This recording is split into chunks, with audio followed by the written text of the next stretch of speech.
Chapter 1. The hidden disease of the modern warrior. You wake up every day with weapons at your side, your phone, your skills, your ambition, yet you feel powerless. You tell yourself you want to become great, but when you sit down to work, your mind scatters like dust in the wind. You start, you stop, you scroll, you drift. Hours pass, days blur, and deep inside, you feel it, the quiet shame of potential unused. You are armed, but untrained. You swing wildly, but hit nothing. You move fast, but nowhere. Most people today live as warriors who have forgotten the art of war. Their battlefield is not the plains of Sekigahara, but the endless fields of distraction. Their enemies are not swordsmen, but comfort, fear, and noise. They chase novelty, crave validation, and mistake excitement for mastery. The truth is, their weakness is not a lack of tools, it is a lack of stillness, of discipline, of inner command. And this, Musashi once warned, is the disease that destroys all warriors before they ever meet an enemy. What if I told you that your weakness could be forged into absolute power? That there are 9 timeless tactics Musashi used to turn failure, isolation, and defeat into strength so deep that no opponent could touch it? These are not ideas. They are weapons of the mind, crafted in battle, tested by hunger, perfected by solitude. And if you learn to wield them, your distractions will fall away, your fear will lose its voice, and your spirit will begin to move with precision instead of chaos. But only if you are willing to stop looking for easy answers. Musashi's way is not comfort. It is confrontation with yourself. Chapter 2. The Path of Focused Strength. Before we begin, I want to ask something of you, not as a creator asking for clicks, but as a fellow traveler on this path. Subscribe to this channel if you seek mastery, not motivation. Stay until the end of this video because somewhere within these words may lie the spark that changes how you see struggle, how you train, how you live. This isn't entertainment, it's a kind of training. A conversation between your restless mind and the quiet voice within you that still remembers what it means to become strong. If you listen not with curiosity, but with intent, if you take one idea and live it, this can shift the entire course of your life. I've seen it happen. But the path demands something in return: attention, humility, and the courage to begin again, no matter how many times you've failed before. So, breathe deeply, clear your mind, and come with me to a cold mountain in old Japan, where a young man once climbed toward the master who would teach him how to turn weakness into power. Chapter 3. The Winter of Empty Hands. The wind cut through the mountain pass like a blade. Snow fell in heavy, slanting lines, erasing the path beneath Renji's feet. He carried no sword, only a bundle of rice and a letter that had already blurred in the wet. His village had spoken of the hermit who lived atop the ridge, a man who had fought more duels than he could count, who painted like a monk and moved like a storm. They said his name was Miyamoto Musashi, the undefeated swordsman. But Renji had not come seeking fame or glory. He came because he could not bear his own weakness any longer. He had tried to train himself, waking early, lifting stones, copying sword forms he had seen in scrolls. But after each burst of effort came collapse. He would sleep through the next morning, drown in doubt, then chase something new. Archery, poetry, even trade, believing each would make him feel strong again. None did. The village elders called him the drifting reed, and so, with the last of his pride crumbling, he walked into the storm, determined to find the master and beg for discipline. When Renji reached the small wooden house at dawn, smoke rose from a single chimney. He bowed 3 times and waited. Hours passed before the door slid open. A tall man with sharp eyes stepped out, holding a broom instead of a sword. His voice was calm but carried weight. "Why do you seek me?" Renji fell to his knees. "Master, I am weak. I cannot stay focused.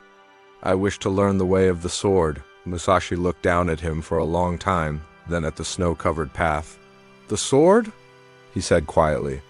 "You cannot even hold your breath steady." He turned and walked inside. Renji, confused and humiliated, followed. Inside the small room hung a single painting of a mountain stream, and beside it, a worn bakken, a wooden practice sword. Musashi gestured toward it. "Pick it up." Chapter 4. The First Defeat. Renji grasped the bakken, surprised by its weight. He tried to mirror the stance he had seen in scrolls, knees bent, blade forward. Musashi stood behind him, silent. The silence grew until it became unbearable. Renji's hands began to tremble. The wood felt heavier by the second. His breath turned ragged. Finally, the bakken slipped from his grip and struck the floor with a dull thud. Musashi sighed and picked it up. "Your arms are strong enough," he said, "but your spirit is soft. You hold the sword like a man holding fear," Renji protested. "Master, I train every day, I have strength." Musashi's eyes narrowed. "Then why are you shaking?" Renji had no answer. The master stepped closer, voice low. "You are not defeated because you lack muscle. You are defeated because your mind runs from stillness. You want to act before you can see. You want mastery before repetition. You want victory before humility. These are the weeds that choke every warrior." He handed the bakken back. "Stand again." Renji obeyed, this time forcing his body still. Minutes passed. His shoulders burned, his legs quivered, his breath faltered. He felt anger rise inside, anger at the master, at the silence, at himself. But Musashi said nothing. Only when Renji's knees finally gave out did the master speak again. "This is your first defeat," he said. "Not against me, but against yourself. You lost to impatience." Renji bowed his head, ashamed. Musashi placed the bakken back on its stand and turned toward the window where the snow continued to fall. "You think strength comes from doing more," he said softly. "It does not. Strength comes from doing less, but with full attention. The sword is not moved by arms. It is moved by presence. Without it, your strikes are noise. With it, one strike is enough." For the next 3 days, Musashi made Renji do nothing but stand. No sword forms, no movement, no words. Just stillness. Renji hated it. His mind screamed for action.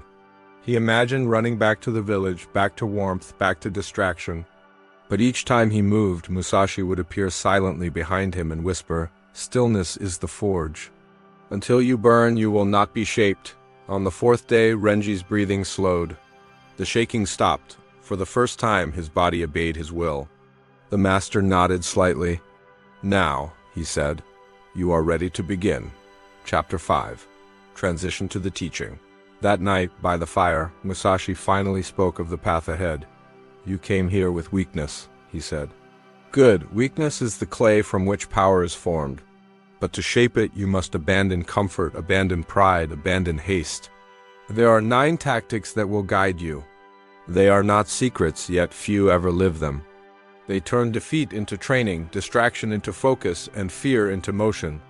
If you live by them, you will never again be lost." Renji leaned forward, eyes wide, waiting for the master to continue. The fire crackled, and the wind howled outside the wooden walls. Musashi looked into the flames and said quietly, "Tomorrow, we begin with the first." Chapter 6. 9 Tactics of Power. The morning sky was gray when Renji stepped outside. The mountain air felt sharper than any blade, cutting straight through his clothes. Musashi was already awake, sitting cross-legged by a stream, watching the water move around stones. He did not turn when Renji approached. He simply said, "Sit." For a long time neither spoke, only the wind answered. Then Musashi broke the silence. "Every warrior is born with weakness," he said. "But weakness is not a curse, it is raw material. The first tactic is to accept it completely. Do not hide from your flaws, shape them. A dull blade can be sharpened. A man who pretends he is already sharp will never touch the whetstone." Renji frowned. "But how do I accept what I hate?" Musashi dipped his hand into the icy water and lifted it toward the light. "You must look at it until it no longer controls you. Most men fight their reflection instead of training it. When you see your weakness clearly, it loses the power to blind you." The young man nodded slowly, sensing the first crack in his resistance. "The second tactic," Musashi continued, "is to observe without emotion. When you fight, your eyes must see, but your heart must not shake. A swordsman who reacts to every feeling is like a leaf in the wind, beautiful, but useless in battle. When anger rises, when pride swells, watch them as you would clouds passing over the mountain, let them drift. Do not follow." Renji thought of all the times he had quit because of frustration, how every failure had felt personal. The master's words stung, but he saw their truth. Musashi rose and drew a stick through the mud, creating a single straight line. "The third tactic," he said, "is to cut useless movement. Both on the battlefield and in life, most effort is wasted on noise. You swing when you should wait. You speak when silence would teach you more. Each action must be chosen as a cut precise, necessary, complete." They walked further down the trail until they reached an open clearing. "The fourth tactic," Musashi said, "is to train without witnesses. If you need eyes to validate your effort, your spirit is weak. True training happens when no one is watching. That is where strength grows, work unseen. Let your progress speak when the time comes." Renji remembered the way he had always shown off his tiny improvements, how he had craved praise before he had earned it. Musashi looked at him knowingly. "The fifth tactic is to learn through exact imitation. The fool wants to be original before he is competent. Copy without ego. Repeat until your body understands. Then your style will appear on its own, like blossoms after winter." They paused beside a narrow path of rocks. Musashi lifted a stone and handed it to Renji. "The sixth tactic," he said, "is to destroy comfort. Each day seek a small hardship, cold water, heavy weight, long silence. Comfort rots the blade. Hardship polishes it." Renji gritted his teeth as he carried the stone up the hill, his breath frosting in the air. When he returned, Musashi spoke again. "The seventh tactic is to face death daily. Not the end of your body, but the end of your illusions.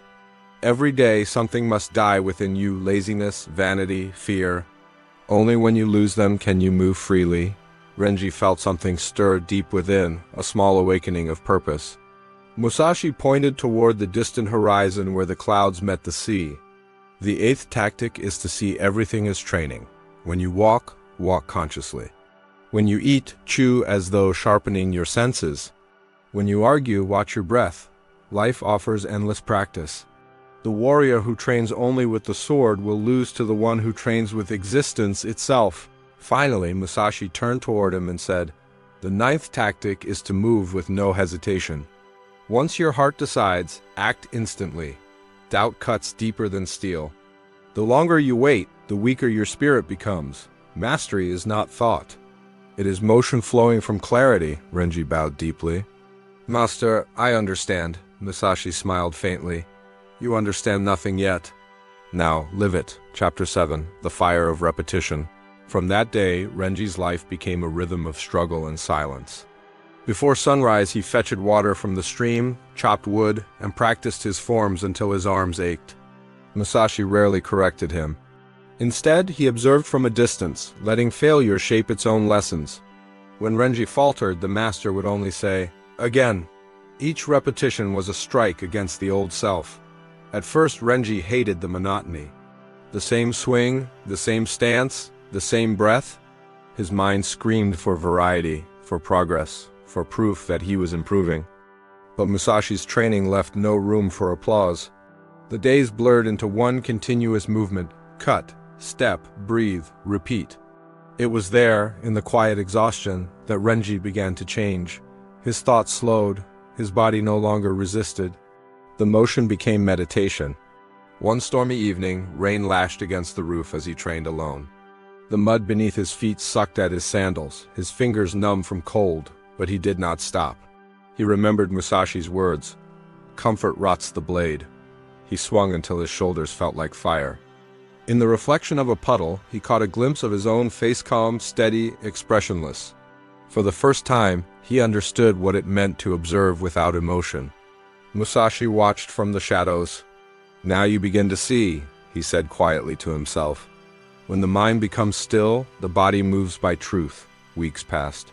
Renji learned to cut away wasted motion, to rise before dawn without complaint, to find strength in repetition. The world beyond the mountain no longer tempted him. His focus became absolute. Yet Musashi knew the final test was not in the training itself, but in returning to the world that once distracted him. He planned a journey down to the village, a test to measure the young man's transformation. Chapter 8. Musashi in the Modern World. If Musashi were alive today, he would see the same weakness in a different armor.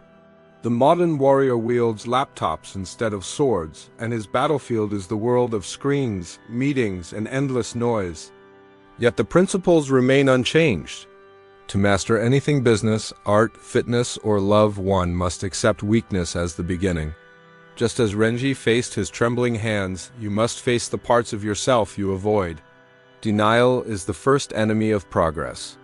Observation without emotion is equally vital in our time. A leader who panics in crisis or a creator who collapses under criticism cannot grow. The calm observer sees the truth hidden beneath turbulence. Neuroscientists from Kyoto University have shown that when people observe their emotions without judgment, activity in the amygdala, the brain's fear center, decreases, allowing rational thought to take control. Musashi knew this centuries ago when he told his students to see clearly, not emotionally. Cutting useless movement means eliminating distractions, unnecessary tasks, and hollow commitments. In the digital age, that means closing the extra tabs, declining the meetings that add no value, and focusing on the single cut that matters. Train without witnesses by working in silence. The world worships performance, but mastery grows in private. Every minute spent showing off is a minute stolen from growth. Exact imitation still applies. To become great, find someone better and copy their fundamentals with humility. The ego will resist, whispering that you are different, that you can skip the basics. Ignore it. Even modern athletes, entrepreneurs, and artists study models before they innovate.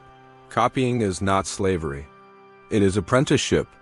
Destroying comfort means doing the hard thing daily, waking early, exercising when tired, choosing deep work over dopamine. Facing death daily now means confronting failure and uncertainty instead of running from them. Life is no longer a duel, but your illusions still kill your progress if you let them live too long. Seeing everything as training turns frustration into fuel. Each delay becomes a chance to practice patience. Each insult tests composure. Each challenge builds endurance. When you begin to live like that, no experience is wasted. Finally, moving with no hesitation means trusting disciplined instinct. Overthinking breeds paralysis. The brain thrives when trained patterns take over. A Harvard study found that decision-making improves when people act quickly on well-practiced habits rather than drowning in analysis. Musashi's ninth tactic was not impulsive action, it was refined spontaneity born from preparation. These ancient lessons are not relics. They are tools sharpened by time. The same tactics that shaped Renji's transformation can rebuild your own. Whether you are learning a skill, starting a business, or repairing a relationship, the principles remain identical. Strength does not belong to a century or a culture. It belongs to those who train relentlessly, think clearly, and act without hesitation. Chapter 9. Neural Forging. Modern science now confirms what Musashi understood through experience. Researchers at the University of Chicago discovered that repetition creates physical changes in the brain known as myelination layers of insulation that make neural signals travel faster and smoother. Each deliberate repetition literally strengthens the connection between mind and muscle. When Musashi forced Renji to swing the Bakken thousands of times, he was carving new pathways in both the body and the spirit. Psychologists studying resilience explain that deliberate exposure to manageable discomfort increases emotional endurance. This aligns perfectly with Musashi's command to destroy comfort. The more you confront controlled adversity, the more your nervous system adapts to stress instead of collapsing under it. Discipline is not natural, it is conditioned. The monk who meditates for hours and the athlete who trains before dawn share the same biology of mastery repetition that rewires the brain toward focus. Even the concept of observing without emotion has modern evidence. Mindfulness studies show that naming your feelings, anger, fear, boredom, reduces their intensity by activating language centers that calm the limbic system. Musashi's demand for cold observation was not spiritual poetry. It was cognitive training centuries ahead of its time. When you learn to witness your impulses instead of obeying them, you begin to act from choice, not reaction. Musashi called this the way of clarity. Neuroscientists call it executive control. But both point to the same truth. The disciplined mind becomes the master of reality. Chapter 10. The Enemy Within. Musashi once said, "The greatest enemy is not the man before you, but the hesitation within you." Today, that enemy wears many disguises. It looks like endless scrolling. It sounds like I'll start tomorrow. It feels like the quiet pride that says you are too intelligent for repetition, too creative for fundamentals, too busy for mastery.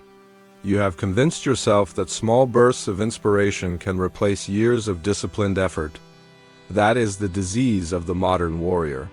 You think you are learning when you are only collecting. You think you are moving forward when you are only circling in distraction. Most people do not fail because they are incapable. They fail because their ego demands comfort while their goals demand struggle. You tell yourself you want to grow, but you refuse the weight that would make you stronger. You start a new habit, then abandon it because it does not feel rewarding fast enough. You switch goals like a traveler changing paths every few miles, wondering why no destination ever appears. Musashi would have looked at you and said, "You cannot cut with a blade that keeps changing shape." Your ego whispers that mastery should be easy, that genius is effortless, that if you were truly talented it wouldn't hurt. That lie keeps millions trapped in mediocrity. The truth is that pain is not the enemy. It is the forge. Every repetition you resist is a chance to temper your spirit.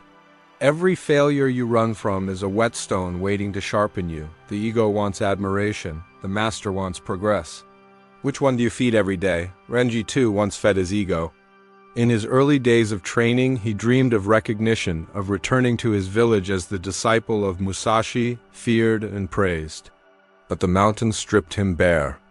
There were no witnesses, no applause, only cold mornings and endless silence. Slowly, his ego died in that stillness, and something new emerged: clarity.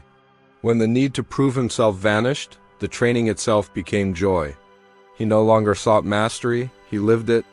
That is the death every true student must face, the death of self-importance. So look honestly at yourself. How much of your exhaustion comes not from work, but from resistance? How much of your stress is born from pretending you are already skilled? Musashi's first victory was not over opponents, but over his own mind. He destroyed arrogance through humility, chaos through order, and laziness through motion. You can do the same, but only when you stop protecting your weakness with excuses. Chapter 11. The Musashi Path. If you want to turn weakness into power, you do not need to memorize philosophy or collect inspiration. You need a path. The 9 tactics are not abstract, they can be lived each day. Here is how. Step 1. Choose one field of battle. Focus is the foundation of strength. Pick one craft, one goal, one area to improve. The mind that chases many targets hits none. Just as Musashi mastered one sword before learning 2, you must master one focus before seeking variety. Write it down. Commit to it. Step 2. Cut what weakens you. This means distraction, noise, toxic habits, and draining people. Musashi said, "Do nothing that is of no use. Every hour lost to meaningless activity dulls your edge." Remove one distraction every week until your environment supports your purpose. Step 3. Observe yourself coldly. Keep a simple journal of your actions, not your emotions. Write what you did, how long you focused, where you hesitated. Observation without judgment is how you begin to see truth. When you see truth, improvement becomes mechanical, not emotional. Step 4. Train in silence. Work without announcing it. The loud student stops to listen to his own echo. Progress thrives in quiet places. You do not need applause. You need results. Step 5. Repeat without emotion. Do the same drill, the same habit, the same skill until it becomes part of you. Neuroscience now calls this automaticity, the process where repetition rewires the brain for speed and precision. Discipline is simply trained automation. Step 6. Face discomfort daily. Take one small challenge every day that stretches your endurance. A cold shower, an early morning, a difficult conversation. The body follows where the spirit leads. Each voluntary hardship expands your capacity for all others. Step 7. Learn from defeat. When you fail, write what happened, then continue. Do not dramatize it. Musashi lost his first duels when he was young because of impatience. Those losses taught him timing, humility, and patience. Treat every failure as instruction. Step 8. Move decisively. Overthinking kills energy. Once a plan is formed, act. Musashi often entered battle within minutes of arrival, trusting preparation, not perfect conditions. Momentum is power. Hesitation is decay. Step 9. Return to stillness.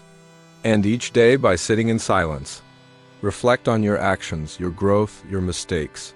Stillness is where strength digests its lessons. Without reflection, effort becomes blind repetition. With it, repetition becomes wisdom. Follow these 9 steps for 30 days and you will not be the same person.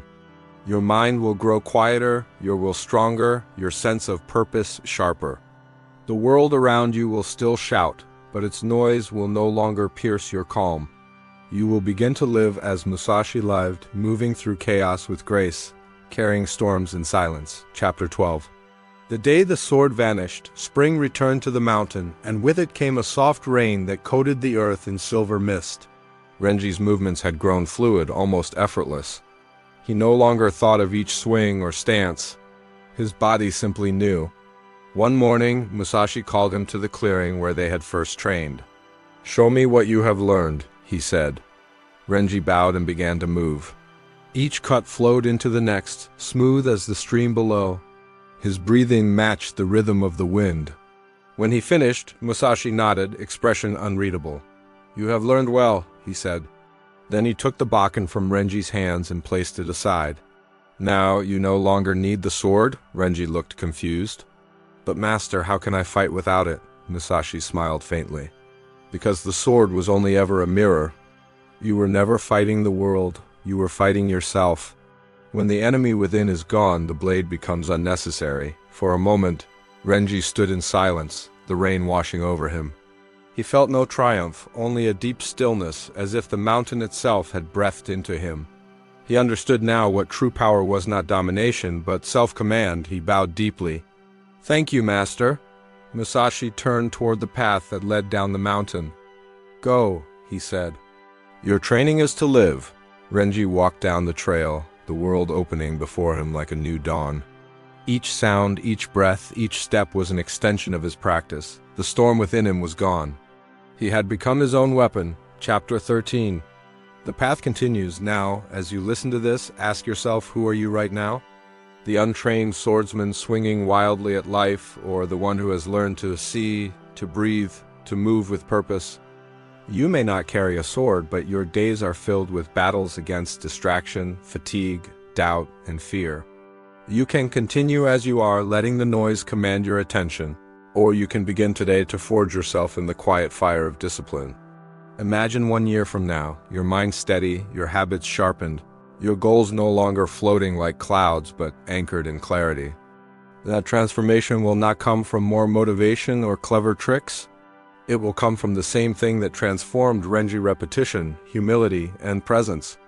Every day, one cut, every moment, one breath, every choice, one chance to train. If you felt something awaken while listening, hold on to it.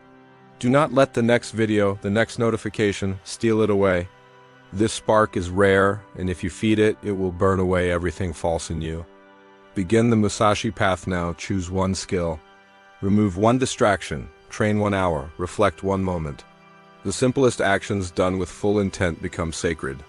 If you found meaning in this, stay on this path with us. Subscribe, not for entertainment, but as a vow to grow, to discipline your spirit, to walk the ancient way in a modern world. Leave a comment sharing what weakness you will forge into power this month. Your words may inspire another traveler to begin.